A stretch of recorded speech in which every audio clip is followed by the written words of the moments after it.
वाहिगुरु जी का खालसा, वाहिगुरु जी की फतेह। कुदरत करके वस्या सोए, अर्थात उस परम शक्ति परमात्मा ने खुद से कुदरत को पैदा किया, इस ब्रह्मांड को पैदा किया और वह भी उसी में ही बस गया। संगत जी, ये शब्द गुरु नानक जी महाराज जी का है। लोग चकित हो जाते हैं जब गुरु साहब इस ब्रह्मांड की बात करते हैं, जब गुरु साहब बताते हैं कि कैसे एक एटम से पूरी कायनात बनी और कैसे फिर उस एटम से ब्रह्मांड बने, ग्रह बने और फिर कैसे हम बने। जब हम गुरु साहब का ऐसा ज्ञान पढ़ते हैं तो हम जैसे छोटी सोच वालों के दिमाग में यह सवाल बार बार आता है कि गुरु साहब को ये सब कैसे पता चला। गुरु साहब को कैसे पता चला कि धरती एक नहीं अनेक है। ये कैसे पता चला कि ब्रह्मांड एक नहीं अनेक है। गुरु साहब ने कैसे पता लगाया कि लाखों करोड़ों और भी ग्रह हैं, सूर्य हैं। इसी तरह के सवाल अक्सर ही हम जैसे लोगों के दिमाग में आ जाते हैं, जिनके जवाब आज हम मिलकर जानेंगे। संगत जी, हमारी सोच और गुरु साहब की सोच में बहुत अंतर है। अंतर कैसा? अंतर है समझने का, जानने का। हम जब कोई फूल देखते हैं तो उसमें कोई तो केवल उसका चित्र देख रहा है, फूल देख रहा है, कोई पत्ते देखता है, कोई खुशबू लेता है, कोई सौदागर होता है उसे तोड़ के ले जाता है, कोई विज्ञानी होता है वह फूल पर खोज करता है, कोई फूल की प्रजातियों के बारे में खोजता है। मगर गुरु साहब केवल फूल को नहीं बल्कि उसमें बसने वाले प्राण जो है उसको देखते हैं, उस फूल में से भी रब को देख लेते हैं। गुरु साहब एक फूल से भी हमको ढेर सारी शिक्षाएं दे जाते हैं। जैसे कि गुरु साहब फरमाते हैं कि रसिया होवे मुस्क का तब फूल पहचाने। एक फूल की पहचान तभी होती है जब वह फूल का रसिया बन जाता है। रसिया यानी जब कोई फूल से प्रेम करने लग जाता है तभी वह उसको अच्छी तरह से जान पाता है। इसी तरह अगर रब को पहचानना है तो उससे प्रेम करना होगा, उसके गुणों को गाना होगा, समझना होगा और जीना होगा। तो इस तरह गुरु साहब हर किसी चीज को बहुत ही गहराई से देखते हैं। और जब गुरु साहब से कोई इंसान मिलने आता है तो गुरु साहब केवल उसके शब्दों को नहीं सुनते बल्कि उसके शब्दों के पीछे क्या है वह देखते हैं। गुरु साहब उसके शब्दों में से विकार अलग करके उसकी बात को देखते हैं। वह क्या बोल रहा है, कहां से बोल रहा है, उसके बोल उसके हैं भी या नहीं, उसके बोलों में जान है कि नहीं। गुरु साहब उसके एक एक बोल को समझकर उसका जवाब देते हैं, क्योंकि गुरु साहब के पास वह समझ है जिससे किसी भी चीज की अंतरात्मा को देखा जा सकता है। गुरु साहब तो यहां तक बता देते थे कि ऐ भाई, तो मेरे सामने बैठा तो है मगर तू मरा हुआ है, तेरे अंदर तो जान ही नहीं है, तूने तो अपना रस ही खो दिया है, अपनी ज्योति से तो मीलों दूर जा चुका है। अब जो मेरे सामने बैठा है वह केवल हाड़ मांस का पुतला है और कुछ नहीं। गुरु साहब फरमाते हैं कि सो जीविया जिस मन वस्या सोए, नानक अवर न जीवे कोई। अर्थात जी केवल वही रहा है जिसने खुद को जान लिया है, जो भीतर से सत्य परमात्मा से जुड़ा है, केवल वही जीवित है। इसके अलावा तो सब मरे हुए हैं, मृतक है, किसी में जान ही नहीं है। नानक अवर न जीवे कोई। तो संगत जी, गुरु साहब हमारी सोच और समझ से बहुत दूर है। हमारे अंदर क्या चल रहा है वह जानते हैं। वह न केवल इंसान बल्कि हर तरह के जीव जंतु वनस्पति आदि हर एक तरह के ज्ञान को जानते थे, जिसका जिक्र श्री गुरु ग्रंथ साहब जी में मिलता है। 550 साल पहले कहाँ टेलीस्कोप था, कहाँ कोई बड़े यंत्र थे, परंतु फिर भी गुरु साहब ने बताया कि लाखों ही पाताल हैं, आकाश है। ये सब कैसे गुरु साहब ने किया? संगत जी, गुरु साहब ने कोई भी बात हमसे छुपाई नहीं है। हर जानकारी, हर तरह का ज्ञान हमारे सामने खोल कर रख दिया है। और गुरु साहब ने एक बात पर काफी बार जोर दिया, वो क्या कि जो ब्रह्मांड में है वह हमारे अंदर भी है। जिस शक्ति से, जिस ज्योति से हम पैदा हुए हैं उसी से सब पैदा हुए हैं। इस बात को साइंस ने भी माना है।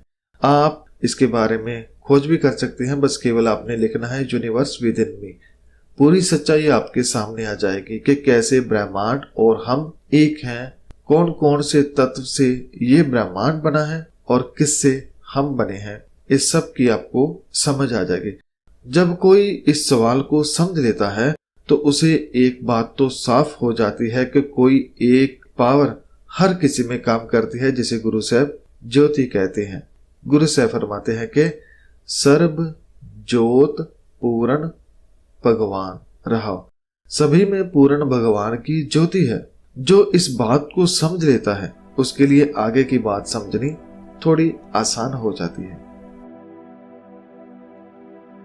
जब गुरु साहब गिनती की बात करते हैं तो हमें थोड़ा पीछे जाना पड़ेगा। जैसे कि पुराने समय में लोग कहते थे कि केवल धरती ही एकमात्र ग्रह है जहां जीवन है।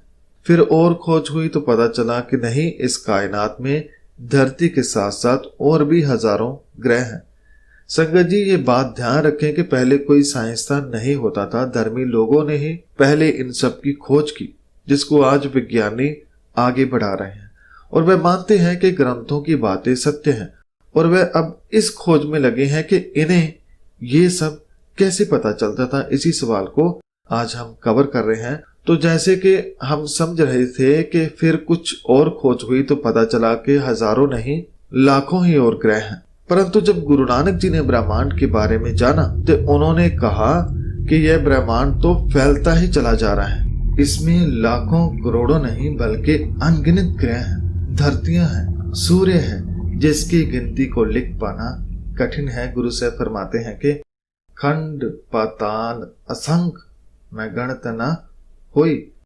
असंख्य यानी जिसकी कोई संख्या नहीं, अनगिनत। इस पंक्ति के अर्थ है कि अनेकों ही खंड ब्रह्मांड हैं, असंख्य ही पाताल हैं। मैं इनकी गिनती नहीं कर सकता क्योंकि यह गिनती से परे हैं, अनगिनत हैं। जैसे परमात्मा की महिमा अपार है, ऐसे उसकी बनाई कुदरत भी अपार है, असीम है, विशाल है। जब हम खोजने पर आते हैं तो गुरु साहब ने इस बात को भी राज नहीं रहने दिया। गुरु साहब ने जपजी साहब में 5 खंडों की बात की है। अगर हम इन 5 खंडों से होते हुए जाएंगे तो ब्रह्मांड के रास्ते तक पहुंच जाएंगे। जैसे गुरु साहब पहुंचे ऐसे हमारे लिए भी गुरु साहब ने रास्ता बताया। तो जपजी साहब जी में ये 5 खंड, जिसमें स्टेप बाय स्टेप कैसे हमें धर्म खंड से होते हुए सच खंड में जाना है, उसका रास्ता समझाया। तो ये रास्ता धर्म खंड से शुरू होकर ज्ञान की तरफ जाता है, जिसे ज्ञान खंड कहते हैं। और फिर जो ज्ञान प्राप्त किया है, हर एक तरह का ज्ञान, उसके ऊपर चलना है, यानी मेहनत करनी है। जो समझा है उस पर हमने काम करना है। इसे सर्म खंड कहते हैं, ये तीसरा खंड है। उसके बाद आता है कर्म खंड, जिसे प्रभु कृपा कहते हैं। अगर परमात्मा हम पर अपनी मेहर कर्म कर दे तो हम 5वें खंड में यानी सच खंड में प्रवेश करते हैं। सच खंड का अर्थ ही ये है कि उस रब से मिल जाना, उस परम सत्य से एक हो जाना जिसके लिए हमने जन्म लिया है। और जब हम इस अवस्था में पहुंचते हैं तो यहाँ हम ना केवल उस रब से मिल पाते हैं बल्कि उस ब्रह्मांड को भी देख पाते हैं जिसका हर कोई सपना देखता है।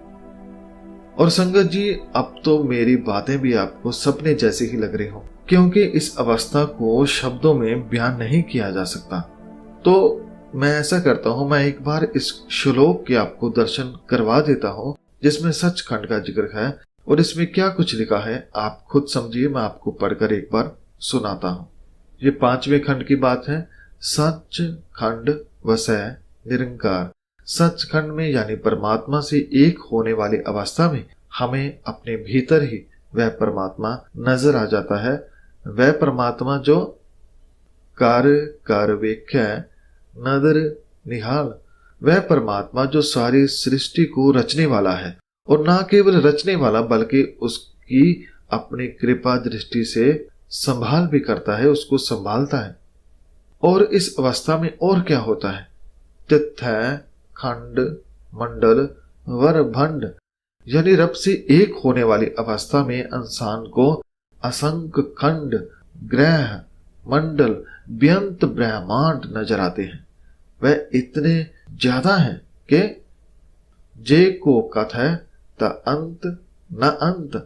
अगर कोई उसका कथन भी करे कि यह कितने हैं तो नहीं कर पाता, क्योंकि उसकी बनाई इस कुदरत का कोई अंत नहीं, लाखों नहीं, करोड़ों नहीं, बल्कि असंख्य ही ब्रह्मांड है।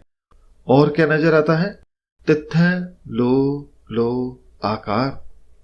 वहां अनेकों लोग विद्यमान नजर आते हैं और उनमें रहने वालों के आकार भी अनेक नजर आते हैं, यानी बहुत सी धरतियां और वहां पर रहने वाले लोग और भी बहुत कुछ वहां नजर आता है।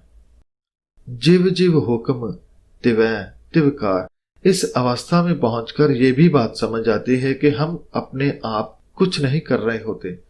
जो रब हुक्म करता है वैसा ही कार्य हम करते हैं, ये हमें यहाँ समझ आती है।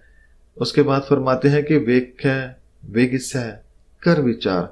और सचखंड की अवस्था वाले को यह भी नजर आता है कि उस मालिक ने ना केवल इस संसार को बनाया बल्कि इसकी देखभाल भी खुद ही करता है, उसका विस्तार भी खुद ही कर रहा है। नानक कथना करना सार। अंत में गुरु साहब फरमाते हैं कि इस अवस्था को बयान करना बहुत ही कठिन है, ये बयान से परे है, जितना भी कहो कम है।